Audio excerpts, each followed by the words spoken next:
back to the I Take History with My Coffee podcast, where we explore history in the time it takes to drink a cup of coffee.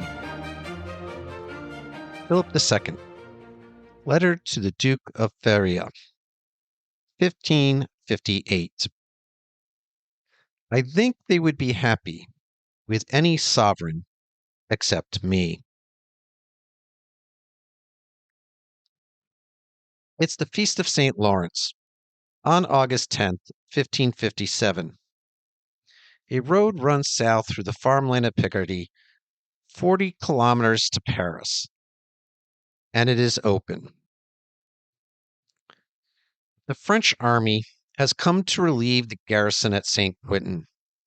They have marched under the Constable of France, Anne de Montmorency, a soldier with 60 years of experience.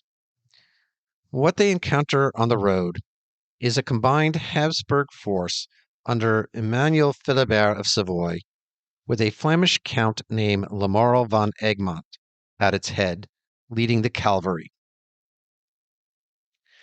By the day's end, perhaps 5,000 French are dead. Thousands more are taken prisoner. Among them Montmorency himself and a young commander named Gaspard de Coligny, who will later become famous for other reasons. The French army, for all practical purposes, ceases to exist. The road to Paris is open. It will remain that way. Philip II is not on the battlefield. He is at Cambrai, 25 miles to the north, writing frantic letters to Philibert, urging notification by 3 or 4 messengers, flying at top speed, he writes, if battle should be imminent.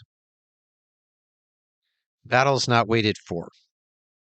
He arrives in armor after the fact, receives the soldiers' acclamation, and writes to his sister Joanna in Spain, "Our Lord, in his goodness, has desired to grant me these victories." He does not pursue. The road to Paris remains unused. There is no money for a winter campaign, no English army in sufficient numbers, and the Duke of Guise is still in the field. Philip's contemporaries criticized the decision. Some historians still do. For our purposes, what matters is something else. The following year, in July 1558, Egmont defeated another French army at Gravelines, on the Flemish coast. 2 victories, 2 years in a row. The Italian wars that have consumed Netherlandish taxes for a generation, fought for Naples, Milan, and the dominance of the Italian peninsula, are ending. Both sides are bankrupt and exhausted, and France has run out of armies. The question now is what peace will look like. But remember Egmont, the man who led the cavalry at Saint-Quentin, who won at Gravelines, who stands at the peak of his reputation in these years. His reputation will matter again later, in circumstances no one watching him ride in 1557 could yet imagine. On the 8th of April, 1559, peace was publicly proclaimed in the city of Tournai, in the presence of the magistrates, with fanfare before a display of 6 illuminated columns. The following Tuesday was declared a holiday. A general procession moved through the principal streets. Along the route, tapestries and adornments honored the peace and the rulers. When the procession ended, in the words of a Tournai chronicler who watched it, everyone set themselves to banqueting, sports, and all other sorts of recreation. That same chronicler notes, almost in the same breath, that on this same day of celebration, a French prisoner of war named Villebon, held in the citadel of Tournai since the Battle of Gravelines, slipped out in disguise. He had spent several days feigning illness to make his guards less watchful. Then, dressed in old garments like those of a poor villager, trimmed and dyed his beard, climbed into a cart that had just delivered firewood, and walked out through St. Martin's Gate with a sack over his shoulder and a cap on his head, indistinguishable from any other man in a celebrating city. By the time anyone noticed, he was on horseback and riding for France. History does not pause for its own celebrations. It keeps moving quietly in a cart loaded with firewood. The treaty signed at Cateau-Cambrésis, a chateau on the Franco-Netherlandish frontier, 2 weeks earlier, formally concluded the Habsburg-Valois wars. Wars that had run, with interruptions, since the 1490s. Wars that had consumed the military energies of 3 French kings and 2 Habsburg emperors. Wars fought for the domination of Italy, for control of the Alpine passes, and for what contemporaries called reputation, the standing that a prince could not afford to lose. They are over. Henry II of France appears to make gains. England's surrender of Calais, which the French had captured the year before, and the retention of 3 imperial cities in Lorraine that France had seized in 1552. But every gain Henry makes comes at somebody else's expense, not Philip's. What Philip receives from France is the recognition, in a formal treaty, of his supremacy in Italy. The withdrawal of French troops from Savoy, Mantua, and Genoa, and the abandonment of every claim France has nursed for 60 years to the territories Philip holds. Spain is confirmed as the dominant power in the Mediterranean world. That fact will not change for a century and a half. William of Orange and Egmont are 2 of Philip's negotiators at Cateau-Cambrésis. It is worth pausing to note that these are not men in opposition. They are not dissidents nursing quiet grievances in the shadow of a Spanish administration they distrust. They sit across the table from France as representatives of the Habsburg crown, trusted enough to conclude the peace that ends a generation of war. Whatever comes later, it does not begin here. Philip agrees to marry Isabelle de Valois, Henry II's 14-year-old daughter. The Duke of Alba stands in for him at Notre Dame on June 22nd. The French court celebrates with a tournament. On the 30th of June, the king jousts. The lance of Montgomery, captain of the Scots Guard, strikes Henry's visor at the wrong angle, splintering into his eye. Henry II of France dies on the 10th of July, 1559. His son, Francis II, is 15 years old. His wife is Mary Stuart, the niece of the Duke of Guise. What follows from that jousting wound shapes everything that comes next. France does not simply lose a king. It loses a generation of stability. The Guy's family rises immediately at young Francis's court. Within 3 years, France is consumed by a civil war between Catholic and Huguenot factions that will run with interruptions for 36 years. France's population advantage over Spain and the military capacity that made it Philip's most dangerous rival, all of it is neutralized for decades by internal collapse. A Flemish historian writing a century earlier would have found it difficult to imagine a world in which France was not the central problem of European politics.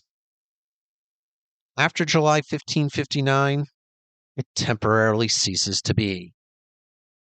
The resulting vacuum is one in which the Netherlands crisis will unfold largely without an external counterweight. Before we leave Cateau-Cambrésis, one aspect of this settlement cannot be overlooked. The 19th century historian John Lothrop Motley, drawing on the treaty documents themselves, records that both kings bound themselves to maintain Catholic worship by all means in their power, and agreed that a council should convene to address religious differences and extinguish the growing heresy in both kingdoms. This is not buried in fine print. It is a public confessional commitment, openly acknowledged by both crowns. Philip is not smuggling a heresy policy into the Netherlands under the guise of diplomatic language. He's operating in a European context where confessional enforcement is the settled expectation among Catholic monarchs emerging from these wars. He has just received reports from Spain about Lutheran cells that extend into his own royal household, including his personal chaplain. Both he and Henry II face serious Protestant movements at home, and both have publicly committed to dealing with them. At the same time, one of the most consequential decisions of his reign is already underway, and almost no one in the Netherlands knows about it. In 1559, the entire Habsburg Netherlands, 17 provinces, approximately 3 million people, the wealthiest and most commercially sophisticated territory in Europe, was served by 4 bishoprics. Large areas fall under the ecclesiastical jurisdiction of the sees of Cologne and Reims, which are entirely outside Philip's control. The Protestant Reformation has entered the territory through the eastern border. Anabaptism has followed. Calvinism is now moving in from France and accelerating. The church's infrastructure for activities such as preaching, discipline, and heresy investigation at the parish level is currently insufficient at the required scale. Philip has agreed with Pope Paul IV on a reorganization plan. 14 new bishoprics, organized under 3 archbishoprics, with Mechelen in Brabant as the primatial see, overseeing the entire region. These new bishops are to be trained theologians, not noble placeholders, capable of preaching, teaching, and wielding inquisitorial authority in their dioceses. The papal bulls confirming this plan were issued in 1559. Historian Peter Gale describes this as a remarkable example of the monarchy's ability to build state institutions, and he's correct in recognizing its administrative logic. What the scheme does politically is another matter.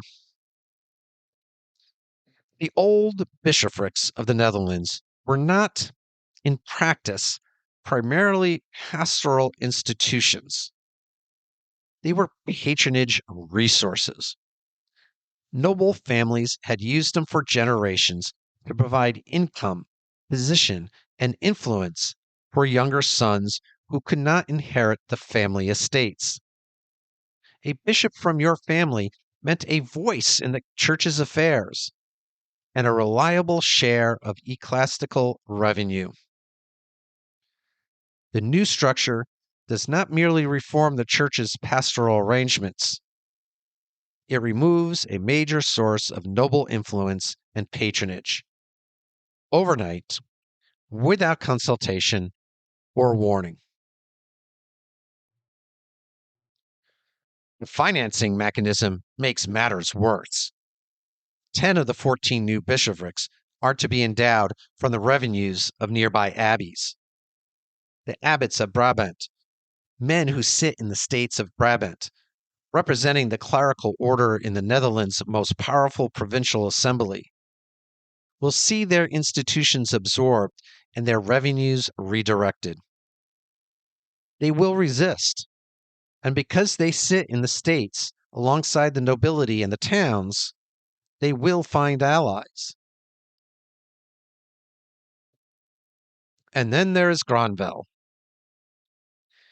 The reorganization appoints the Archbishop of Mechlin, Antoine Perrenot, Bishop of Arras, and Philip's closest advisor, as primate of the Netherlands. He also serves as abbot of Afflighem, one of Brabant's wealthiest abbeys, and acts as the spokesman for the entire clerical order in the provincial assembly. As the king's representative, he becomes the dominant constitutional voice in the territory's most influential assembly. Gale explains the mechanism. The scheme merges separate grievances, such as noble patronage, abbatial independence, constitutional authority, and the enforcement of heresy, into a single figure. None of this has yet landed publicly when Philip decides he is needed back in Spain. The appointments will not be announced until 1561. The bulls are issued. The scheme is in motion.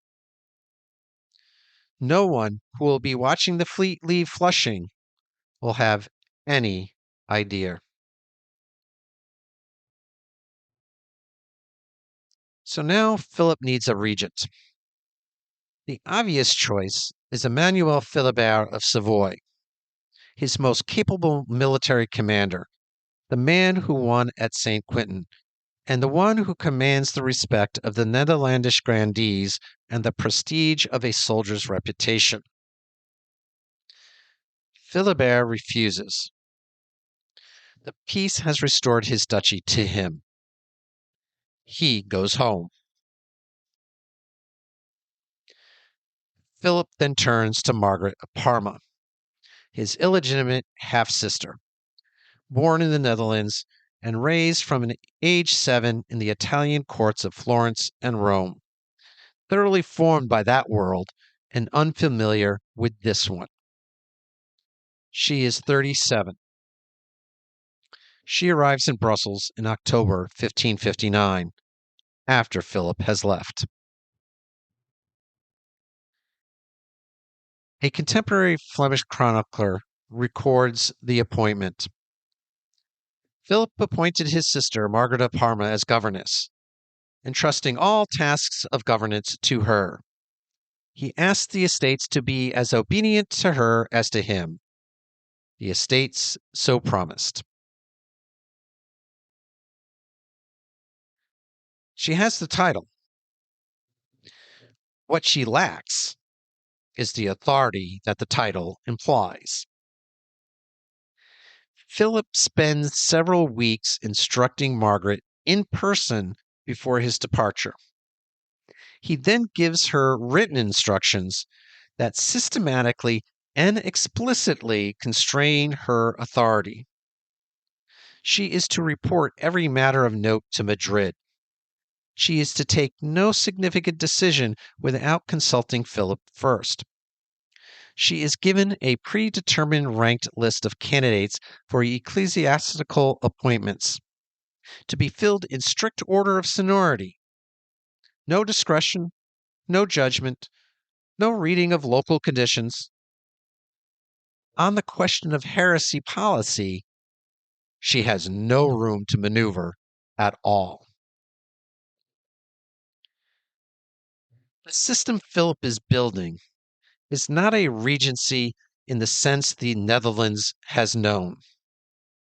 Charles V trusted his regents, Margaret of Austria and Mary of Hungary, as genuine deputies with executive latitude, women who could read a political situation and respond to it.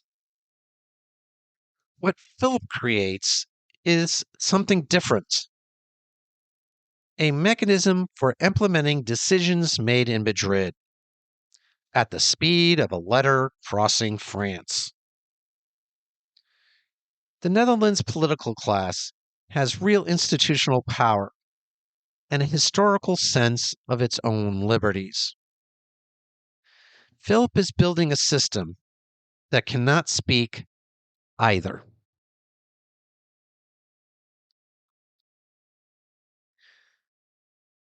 Then there is Grenville. Philip consults him daily on all affairs until the moment of departure. After Philip leaves, he continues to route all important orders through Grenville rather than through Margaret. This is not a dysfunction that emerges over time. It is built into the arrangements from the start. Margaret holds formal authority. Grenville holds the king's ear. The hierarchy is deliberately ambiguous, and the grandees, Orange, Egmont, and the other great noble families who expect to be consulted and are not, will find that ambiguity the first thing they reach for. Historian Patrick Williams states the structural failure with unusual clarity. Philip makes three errors. He believes the Netherlands can be governed without the active involvement of the native aristocracy. He believes religious dissidents can be crushed.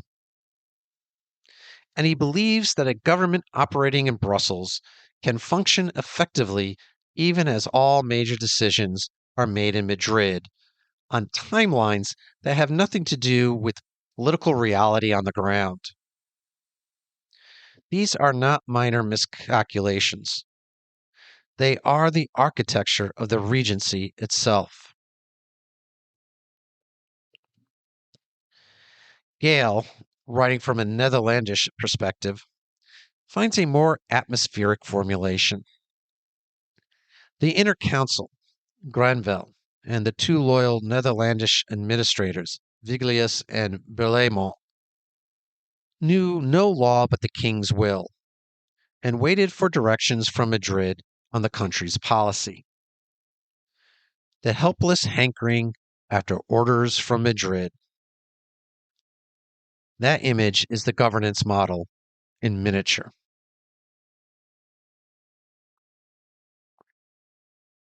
In July 1559, Philip convened all the knights of the Order of the Golden Fleece in Ghent, the first general chapter under his sovereignty. He asked them three things: elect only Catholics to the order, punish all heretics within their domains, and hear Mass every day.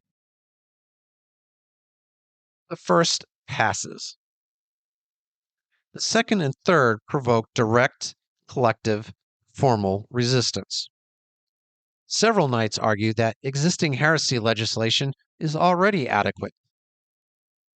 Others say simply that they are all Christians and that the obligation is redundant. Philip eventually abandons the attempt. Note the pattern, because it will repeat. Philip demands something he considers theologically non-negotiable. The Netherlandish nobility resists collectively on constitutional grounds in a formal setting. Philip retreats. This happens before he has even left. At that same joint session of the Order and the Estates General, Philip makes his announcement. A contemporary Tournai chronicler, Pasquet de la Barre, is among those who record what is said. Philip announces that urgent affairs require him to withdraw for a time to his kingdoms in Spain. He commands the lords and leaders to live in unity, love, tranquility, and concord. He appoints Margaret of Parma as governess and asks the estates to be as obedient to her as they would to him. The estates so promise. And then de la Barre records this directly. He expressly charges them to maintain the Catholic religion and to observe the placards he and his late father, the emperor, prepared for the extirpation of heresy. Which de la Barre writes, Philip wanted more than anything else. Then he took leave of the estates. That is the planted charge, and it's not hidden in a treaty clause. Philip says it himself before the assembled estates, in the most public setting possible. He wants the extirpation of heresy more than anything else. He has placed a regent whose authority he has constrained to the point that he controls which bishop receives which appointment.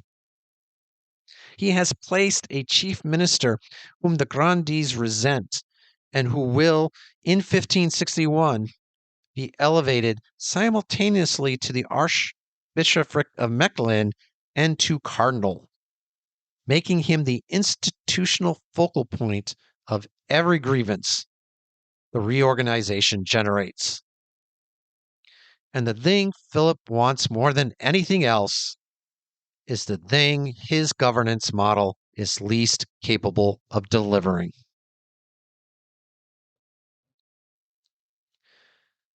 Behind the ceremony, a different calculation. A letter has arrived from his sister Joanna in Spain. Annual revenues are already committed for the next 2 years. Immediate obligations exceed 4 million ducats. Total debt is 25 million.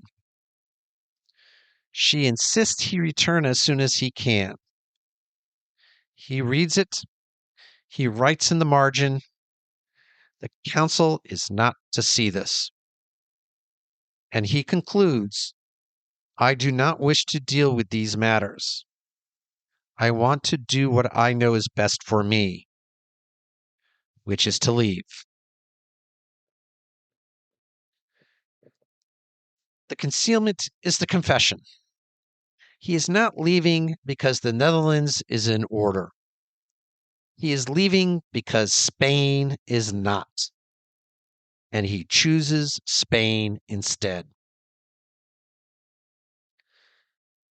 On August 25th, 1559, Philip set sail from Zealand.